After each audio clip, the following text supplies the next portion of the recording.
গত জুনে সেন্ট ভিনসেন্টের এই মাঠেই বাংলাদেশ খেলেছিল টি-20 বিশ্বকাপের 3টি ম্যাচ। এই মাঠে নেপাল এবং নেদারল্যান্ডসকে হারিয়ে বাংলাদেশ সুপার 8 নিশ্চিত করেছিল। কয়েক মাসের মধ্যে আবারও সেই সেন্ট ভিনসেন্টে বাংলাদেশ দল 2 ম্যাচের টেস্ট সিরিজ সমতায় শেষ করার পর ওয়েস্ট ইন্ডিজের কাছে 3 ম্যাচের ওয়ানডে সিরিজে হোয়াইট ওয়াশ হয়েছে বাংলাদেশ। তবে 16 ডিসেম্বর থেকে শুরু হতে যাওয়া 3 ম্যাচের টি-20 সিরিজে ওয়েস্ট ইন্ডিজকে হারানোর স্বপ্ন দেখছে বাংলাদেশ দলের ওপেনার সৌম্য সরকার। বাংলাদেশ ক্রিকেট বোর্ডের পাঠানো এক ভিডিও বার্তায় সৌম্য সরকার বলেন, আমরা 3 বিভাগে ভালো পারফরম্যান্স করতে পারলে ওয়েস্ট ইন্ডিজকে সহজেই হারাতে পারব।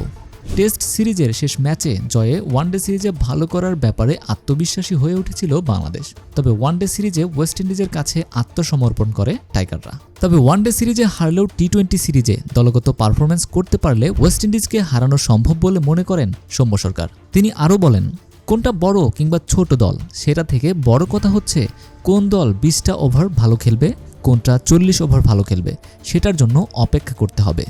আমরা ব্যাটিং, বোলিং, ফিল্ডিং 3 বিভাগে ভালো করতে পারলে, দল হিসেবে খেলতে পারলে আমরা তাদের সহজেই হারাতে পারবো বলে আশা করি।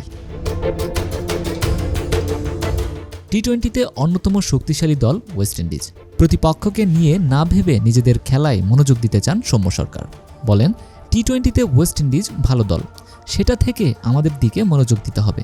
আমরা নিজেদের সেরাটা দিতে পারলে ম্যাচ জিততে পারবো।